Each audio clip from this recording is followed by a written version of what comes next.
오늘 하나님의 말씀은 로마서 2장 6절에서 8절입니다. 오늘 말씀은 윤성아 사모님 봉독해 주시겠습니다. 하나님께서 각 사람에게 그 행한 대로 보응하시되 참고 선을 행하여 영광과 존귀와 썩지 아니함을 구하는 자에게는 영생으로 하시고 오직 당을 지어 진리를 따르지 아니하고 불의를 따르는 자에게는 진노와 분노로 하시리라. 아멘. 네, 고맙습니다. 사람이 세상을 살아가면서 반드시 알아야 하는 세 가지가 있습니다. 첫째는 창조주 하나님을 알아야 합니다. 둘째는 하나님이 만드신 나 자신을 비롯한 인간을 알아야 합니다. 셋째는 하나님 만드신 세상을 알아야 합니다. 또 이 세 가지 중에서 가장 먼저 알아야 한 대상은 바로 하나님입니다. 하지만 육적인 사람이 영이신 하나님을 안다는 것은 불가능에 가깝습니다. 저 여러분이 평생을 기도하고 성경 말씀을 매일 몇 시간씩 묵상하며 연구한다 하더라도 우리가 아는 하나님은 하나님 그분의 1000분의 1, 만분의 1도 못 될 것입니다. 육신을 입어서 눈으로 보고 또 귀로 들으며 손으로 만지고 또 발로 밟아보아야 알 수 있는 우리가 눈에 보이지 않고 귀로 들리지 않으며 손과 발로 만질 수도 밟아볼 수도 없는 하나님과 그분의 세계에 대해서 알기란 매우 어려운 일입니다. 때문에 많은 사람들이 하나님에 대해서 오해하고 착각하는 것이죠. 교회에 다니는 분들도 예수님을 믿는 성도라도 하나님을 때때로 오해합니다. 하나님을 인간적으로 오해해서 하나님은 무조건 나를 도와주시는 분, 어떤 일이 있어도 나를 도와주시고 나를 함께 해주시는 분, 나에게 복을 주셔야만 하는 분, 이렇게 생각하는 분들이 계세요. 반대로 하나님을 영적으로만 이해하여서 하나님은 하늘에 멀리 계신 분으로 육적인 세상에는 전혀 관여하지 않는 분으로 생각하는 분들도 계십니다. 이런 오해 때문에 하나님을 잘 믿다가도 자기가 이해할 수 없는 상황을 만나면 하나님을 원망하죠. 하나님 무조건 나를 도우셔야 되는데 뜻대로 안 되니까 실망하는 거예요. 하나님 탓을 하는 거예요. 결국엔 하나님을 떠나는 거죠. 혹은 하나님 멀리 계신 분으로만 여겨지니 하나님을 사랑하지도 않는 것이고 하나님과 그분의 하신 일에 대해서 무관심한 것입니다. 대표적으로 하나님에 대한 두 가지 이해, 두 가지 인식이 우리에겐 있는 것 같습니다. 하나님은 누구신가? 라는 질문을 한다면 우리는 크게 하나님을 두 가지 형태로 인식을 한다는 겁니다. 첫째는 하나님을 사랑의 하나님으로 인식합니다. 둘째는 하나님을 두려운 하나님으로 인식합니다. 하나님을 사랑의 하나님으로 인식하는 사람은 스스로를 하나님의 사랑받는 자녀라는 건강한 믿음을 가지고 있기 때문에 세상에서 하나님의 자녀로서의 구별된 사람으로 마땅히 살아가려 하는 선한 열심을 가지는가 하면 반대로 하나님은 사랑이시란 사실을 이용하는 사람들이 있어요. 그것이 의도적이든 의도적이 아니든 하나님의 사랑을 이렇게 이용하는 경우가 있습니다. 그들 자신이 어떤 잘못을 해도 하나님은 사랑이시니까 하나님 눈 감아 주실 거야 라고 하는 이상한 기대, 잘못된 믿음, 착각을 하더라는 거죠. 하나님을 두려운 하나님으로 인식하는 사람은 하나님을 사랑의 하나님으로 인식하는 사람과 또 다른 의미에서 세상에서 구별된 사람으로 살아가려는 열심을 가지게 됩니다. 두려운 하나님께서 언제나 나를 지켜보신다는 그런 사실을 인식하기 때문에 늘 자신의 죄와 이 사회의 부조리에 대해서 경계심을 가지는 거예요. 하지만 어떤 작은 잘못을 해도 즉시 분노하시고 자기를 버리시는 분이 바로 하나님이라고 하는 오해를 하기도 합니다. 일단 하나님에 대한 여러 가지 오해와 착각이 있더라는 건데요. 근데 바울 사도는 그 수많은 하나님에 대한 오해 가운데 한 가지를 불식시키는 표현을 오늘 본문에서 하고 있습니다. 로마서 2장 6절입니다. 하나님께서 각 사람에게 그 행한 대로 보응하시되. 여러분 이 본문을 읽으면서 어떤 생각이 드세요? 네, 맞습니다. 하나님은 각 사람들의 행실을 따라서 정당하게 정의롭게 갚아주시는 분이십니다 라고 동의가 되세요? 오늘 우리가 살아가는 현실 세상을 바라볼 때 솔직한 심정 어떠합니까? 하나님께서 사람들의 행실에 따라서 선한 일을 행하는 사람들에게는 칭찬과 상을 베풀어 주시고 악한 일을 행하는 사람들에게는 저주와 형벌을 내리시는 것으로 보이세요? 어떠신가요? 정말 하나님의 그때그때마다 정의롭게 선한 자에게는 보상을, 악한 자에게 형벌을 정확히 내리신다면 세상에 억울한 사람, 분통한 사람들은 왜 생겨나는 걸까요? 정말 그렇다면 이 세상에 왜 그토록 악이 만연하는 걸까요? 이 땅엔 억울하고 불의한 재판들도 참 많지 않습니까? 세상의 법이라는 것이 우리가 당연히 그 법을 존중하고 따라야 하는 것이 맞지만 성경에도 나오는 그 불의한 재판관들이 오늘 우리가 살아가는 이 세상에도 얼마나 많은지 모릅니다. 예. 정말 그들의 어떤 판결을 보면 어떨 때는 초등학생도 이렇게 판결할 것 같지 않은데 이런 생각이 들 정도일 때가 많아요. 예. 불의하고 아주 비상식적인 재판들이 오늘날에도 곳곳에서 벌어집니다. 이로 인하여 범죄자들은 득세하고 힘없는 사람들이 억울함을 당합니다. 그러니까 우리가 보기에는 하나님께서 각 사람에게 행한 대로 보응하시지 않는 것 같더라는 거예요. 예, 말씀은 그렇지 않은데 현실은 또 그렇더라는 겁니다. 성경의 가르침에 따라서 의롭고 선하게 사는 성도에게 이해할 수 없는 불행이 닥치는 것을 우리는 자주 보게 됩니다. 성실하고 정직하게 사는 사람들이 손해를 보는 경우도 다반사로 일어납니다. 반면 교만하고 이기적이며 악한 일을 위해서 남을 뒤에서 조종하고 불의를 일삼는 자들이 남부럽지 않게 사는 모습을 자주 보게 돼요. 그러니 열심히 일하는 것보다 때로는 요령을 좀 피울 줄 알아야 남보다 손해를 보지 않고 살아갈 수 있다고 이렇게 여겨지는 것이고, 또 정직하게 일하는 것보다는 좀 적당하게 좀 편법을 써야 세상에서 성공할 수 있는 것처럼 그렇게 여겨지게 됩니다.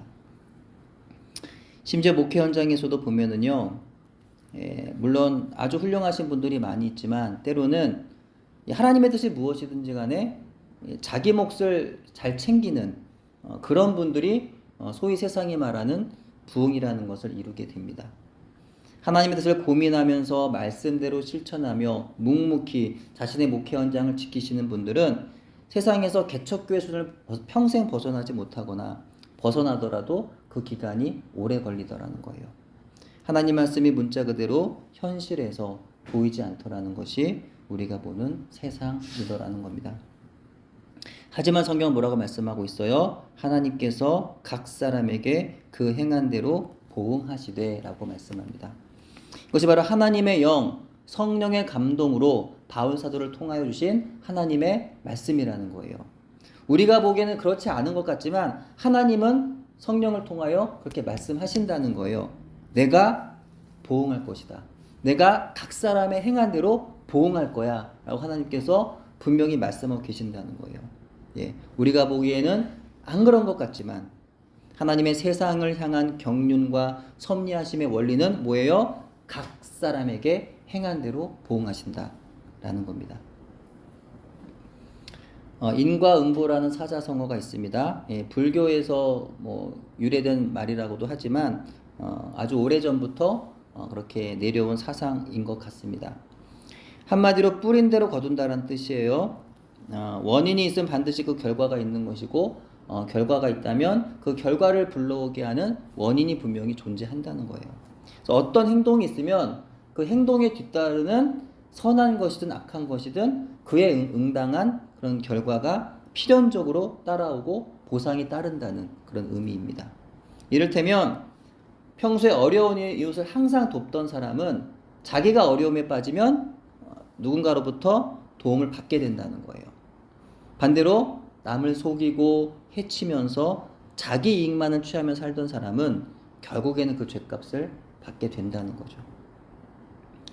여하튼 인과응보 사상은 인류의 역사 가운데 하나의 법칙처럼 여겨지고 있지만 문제는 현실에서 그 원리가 적용되지 않는 것을 우리가 봅니다. 평생 이웃을 돕고 살았어도 정작 내가 어려움에 처했을 때 아무 도움도 받지 못하는 경우가 있어요. 평생 남을 속이고 사리사욕을 위해 살아갔던 사람이 죽는 날까지도 떵떵거리며 아주 그렇게 잘 사는 모습을 보는 경우도 있더라는 거죠. 동서양을 막론하고 대부분의 동화나 이야기들은 이 인과응보 사상을 기반으로 하여서 결국에는 못된 사람들은 벌을 받고 또 착한 사람들은 복을 받는다고 하는 그 해피엔딩을 맞이하게 되지만 우리가 사는 현실은 그렇지가 않더라는 겁니다. 바로 이 부분에서 많은 고민이 생겨나는 거예요. 많은 질문이 나오는 거예요. 그래서 수많은 하나님의 사람들도 수많은 선지자들도 하나님께 이 부분을 질문한 거죠. 왜 하나님 악한 자들이 형통합니까? 끊임없이 질문이 나오잖아요. 왜 선한 사람들, 왜 아픈 사람들, 가난한 사람들 저렇게 어려움을 당합니까? 이게 선하신 하나님 앞에서 탄식과 울부짖음으로 이런 질문들을 끊임없이 그들은 했다는 겁니다. 또한 이것은요, 욥의 질문이기도 했어요. 욥의 세 친구들은 고난당하던 욥을 향하여 한 가지로 이런 말을 합니다. 욥, 너가 하나님께 무슨 죄를 지었으니 벌을 받는 것이지 죄 없이 벌을 당할 리가 있겠냐? 죄 없이 망한 자가 어디 있냐? 찾아봐라. 없다. 정직한 자의 끊어짐이 어디 있냐? 악을 밭갈고 독을 뿌리는 자는 그대로 거두는 것이니 하나님은 선한 자에게 복을 주시고 악한 자에게 벌 주시는 분이 아니냐? 어서 하나님께 회개하고 하나님께로 돌아와라 라며 책망하고 있었는데 욥은 그들의 말을 이해할 수 없는 거예요. 아무리 생각하고 또 생각해봐도 자기는 누구보다 선하게 살아왔어요. 왜 하나님의 공의에 비하면 그렇게 말할 수 없겠지만 일반적으로 볼 때 자기는 누구보다 선하게 살았다. 이런 벌을 받을 만한 짓을 한 적이 없다는 거예요. 하나님 앞에서 언제나 경건하기를 애썼습니다. 따라서 친구들의 논리는 자기에겐 해당하지 않는 거예요. 이처럼 이해할 수 없이 당해야 하는 고난의 문제로 욥은 하나님께 물으며 변론했던 것입니다. 사실 행한 대로 보응하신다 하나님의 말씀은 성경의 일관된 가르침입니다. 시편 62편 12절입니다. 주여 인자함은 주께 속하오니 주께서 각 사람이 행한 대로 갚으심이니이다. 예레미야 32장 19절입니다. 주는 책략에 크시며 하신 일에 능하시며 인류의 모든 길을 주목하시며 그의 길과 그의 행위에 열매대로 보응하시나이다. 다음 화면이요. 고린도후서 5장 10절 같이 읽어볼게요. 시작. 이는 우리가 다 반드시 그리스도의 심판대 앞에 나타나게 되어 각각 선악간에 그 몸으로 행한 것을 따라 받으려 함이라. 아멘. 갈라디아서 6장 7절 8절이요. 사람이 무엇으로 심든지 그대로 거두리라. 자기의 육체를 위하여 심는 자는 육체로부터 썩어질 것을 거두고 성령을 위하여 심는 자는 성령으로부터 영생을 거두리라. 아멘. 다음 화면 베드로전서 1장 17절. 외모로 보시지 않고 각 사람의 행위대로 심판하시는 이를 너희가 아버지라 부른즉 너희가 나그네로 있을 때를 두려움으로 지내라. 아멘. 자, 이는 불신자들이 아닌 하나님을 아버지라고 부르는 성도에게 주시는 말씀이에요. 하나님은 모든 아들을 믿는 자들에게 구원의 은총을 베푸시는 사랑의 하나님이시지만 그런 하나님은 또한 각 사람의 행위대로 심판하시는 공의의 하나님도 되신다는 겁니다. 때문에 성도는 세상에서 나그네로 사는 날 동안에 하나님을 경외함으로 선한 행실을 하며 살아가야 한다는 겁니다. 요한계시록 2장 23절 시작. 또 내가 사망으로 그의 자녀를 죽이리니 모든 교회가 나는 사람의 뜻과 마음을 살피는 자인 줄 알지라. 내가 너희 각 사람의 행위대로 갚아주리라. 다음 하면 요한계시록 22장 12절. 보라 내가 속히 오리니 내가 줄 상이 내게 있어 각 사람에게 그가 행한 대로 갚아주리라. 아멘. 이처럼 하나님은 성경 곳곳에서 일관적으로 각 사람의 행위대로 보응하신다고 말씀해요.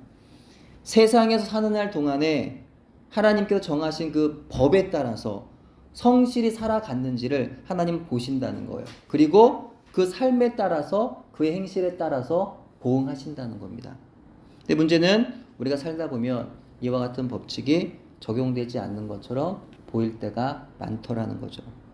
특히 오늘 이 시대 우리나라 정치 현실을 보면은 행한 대로 보응하시는 하나님의 법칙이 작동되지 않는 것처럼 보이곤 합니다. 심지어 한 나라의 대통령이라도 불의한 재판을 받는 것을 우린 두 눈으로 똑똑히 보고 있죠. 우리나라가 현재 절체절명의 위기 가운데 있습니다. 이 위기의 때 그리스도인들이 세상을 특히 이 나라의 우울하고 분통이 터지는 정치적인 현실을 어떤 눈으로 바라보아야 할까요? 적어도 그리스도인들은 복음적으로 세상을 바라볼 수 있어야 하는 줄로 믿습니다. 적어도 하나님의 뜻에 대해서 고민하는 그리스도인이라고 한다면 하나님을 부정하고 또 교회를 멸시하며 하나님의 창조의 질서를 부정하는 온갖 악법들을 만들어내는 정치 세력들을 지지할 수는 없는 겁니다. 현재 윤석열 대통령의 계엄으로 인한 탄핵 심판이 계속 진행 중에 있습니다. 계엄 직후 지금에 이르기까지도 계엄이 대통령의 직무적 권한이 맞는지 아닌지에 대한 법적인 판결이 나오지 않았어요. 이런 상황에서 그 진보 측에서는 처음부터 내란의 수계라는 등의 한국에서는 잘 사용하지도 않는 아주 듣기 불편하고 북한스러운 악의적이고 기만적이며 자극적인 용어로 단언하여 프레임을 씌워 그들이 가장 잘하는 선동을 해오지 않습니까? 그래놓고 정작 탄핵 소추 안에 들어있던 내란죄를 심의 단계에서 철회했어요. 내란죄로 탄핵했는데 내란죄를 철회한 상태에서 탄핵 심판을 한다. 이게 말이 안 되죠. 개인적으로 이것이 가장 제가 생각하기에는 웃기는 코미디가 아닌가라는 생각도 됩니다. 대통령 계엄 자체에 대해서만 생각한다면 그것이 무모하고 잘못된 행동일 수도 있겠지만 그 당시 대통령이 과연 계엄을 시도할 상황이었느냐 하는 부분을 묻는다면 지금 드러나고 현실을 보면 답이 나올 것입니다. 대한민국을 북한과 중국에 넘겨주고 싶어하는 문재인 전 대통령과 민주당 이재명 대표를 보면 답이 나오죠. 나라의 안위와 민생에는 전혀 관심 없이 오직 자기의 권력과 또 밥그릇만 챙기려 들며 독자적인 예산 삭감, 또 탄핵을 남발하는 등의 저들의 국정을 마비시키는 악행을 보면 답이 분명히 나온다라는 겁니다. 현실에서 우리가 보기에는 하나님께서 각 사람에게 행한 대로 보응하시지 않는 것 같아 보일 때 우리는 어떻게 해야 하는 걸까요? 로마서 2장 7절 8절 우리 성경 보시고 한 번 더 같이 읽어볼게요. 로마서 2장 7절 8절 시작. 참고 선을 행하여 영광과 존귀와 썩지 아니함을 구하는 자에게는 영생으로 하시고 오직 당을 지어 진리를 따르지 아니하고 불의를 따르는 자에게는 진노와 분노로 하시리라. 아멘. 이 불의하고 악한 세상에서 그래 하나님도 침묵하시는 것처럼 느껴지는 현실에서 행한 대로 보응하시는 하나님이라는 사실이 의심이 되는 지금 이곳에서 하나님 백성인 우리가 어떤 하나님을 믿고 어떻게 기도하며 어떻게 행동해야 하는지를 오늘 말씀 우리에게 교훈해 주더라라는 겁니다. 하나님은 참으로 행한 대로 보응하신다는 거예요. 행한 대로 보응하신 하나님, 그것이 하나님의 속성이에요. 성품이에요. 행한 대로 정확하게 공정하게 선한 일을 행한 자에게는 상급을, 악한 일을 행한 자들에게는 형벌을 공평하게 내리시는 공의 하나님 때문에 억울할 것도 없고 분노할 것도 없고 사람들이 나를 알아주지 않는다고 불평할 것도 없는 거예요. 행한 대로 정확하게 공의롭게 심판하신다는 거예요. 다만 그 보응이 우리가 사는 이 세상에서는 아직 이루어지지 않을 수 있다는 겁니다. 지금 눈앞에 놓인 현실은 하나님의 보응하심이 없는 것 같아 보여도 하나님이 약한 세상에서 끝까지 참고 선을 행하는 사람들에게 결국에는 반드시 영생으로 갚아 주시겠다는 겁니다. 따라서 우리는 선을 행해야 구원을 받는 것이 아니라 구원을 받았으니까 그 은혜로 하나님의 보응하심을 믿으며 선을 행해야 하는 것이죠.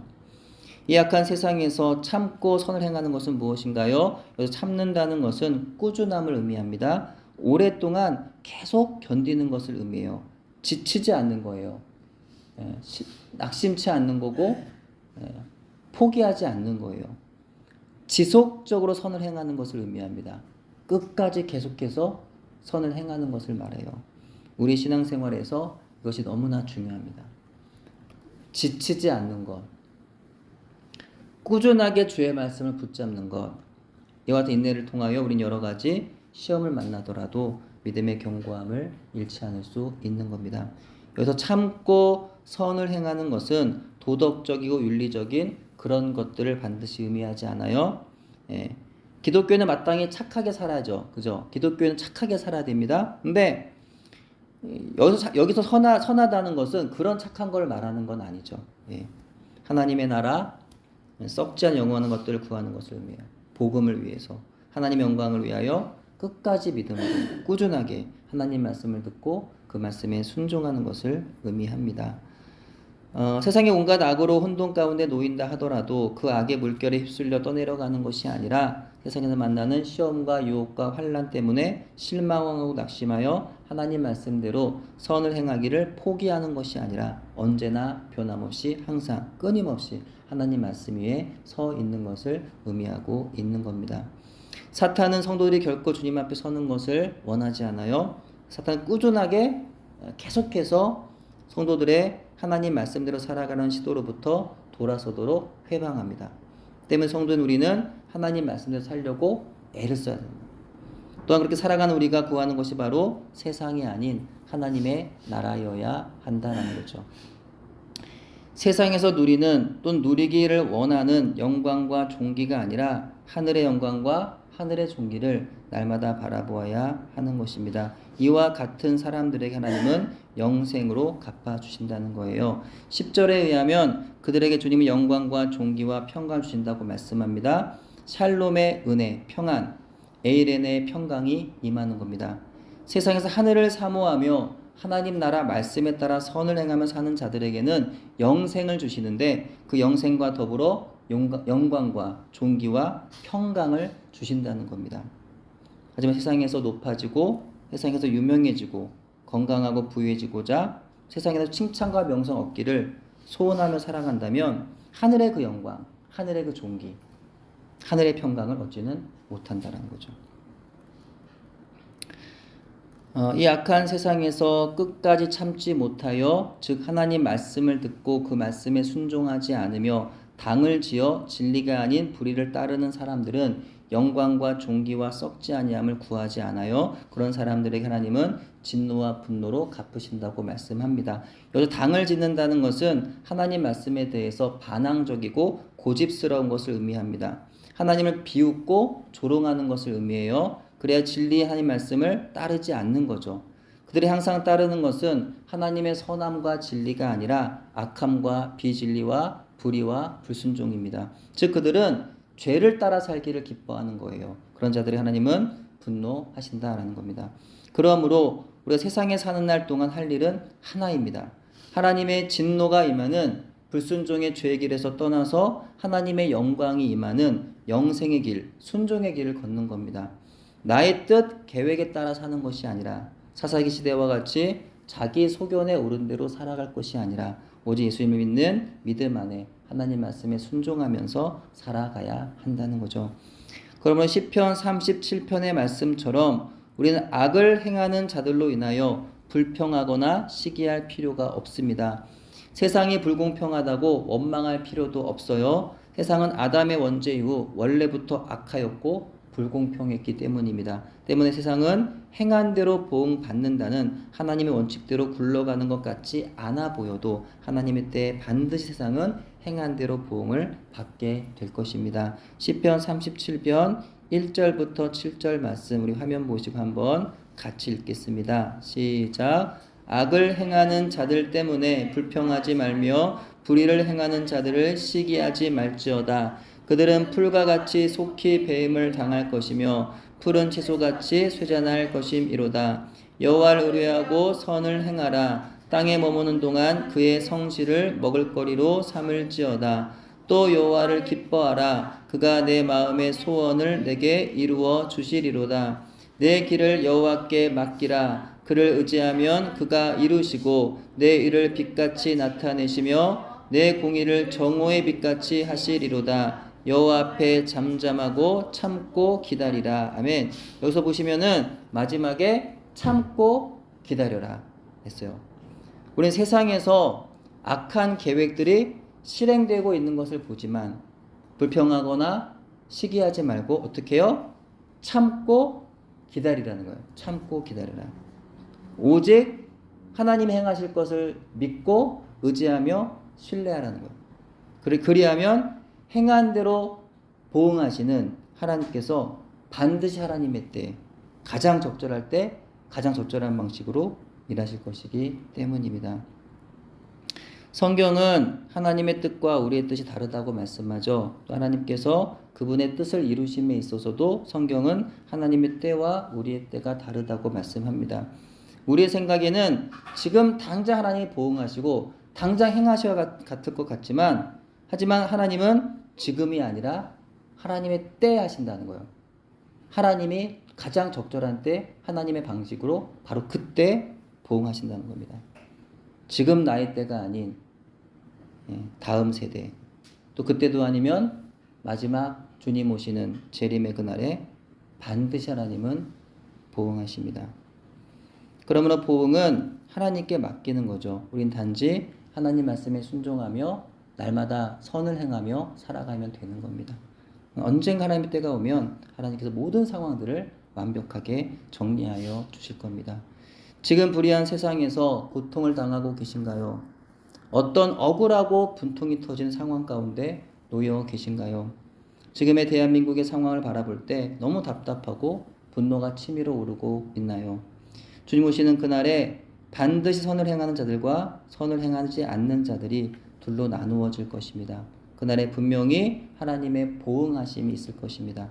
신실하신 하나님의 보응하심을 믿고 기다리며 우리 하나님 말씀에 순종하여 오늘도 선을 행하며 살아갈 수 있는 저와 여러분 되기를 주의 이름으로 축원합니다. 기도합니다. 하나님, 오늘 우리가 살아가는 현실 세상에서 저희는 불의와 부조리로 가득한 상황들을 바라보며 마음이 답답하고 때로는 분노가 일어납니다. 왜 하나님은 악한 자들의 불의를 가만히 보고만 계시는지 우리의 생각으로는 때때로 이해할 수가 없습니다. 하나님의 때에 하나님의 방식으로 각자의 행한 대로 보응하시는 하나님의 신실하심을 믿는 우리 모두가 되게 하시고, 세상에서 나그네로 사는 날 동안에 오직 하나님의 말씀 안에서 우리가 해야 할 사명, 주님 안에 믿음으로 날마다 선을 행하며 살아가도록 인도하여 주옵소서. 예수님 이름으로 기도합니다. 아멘.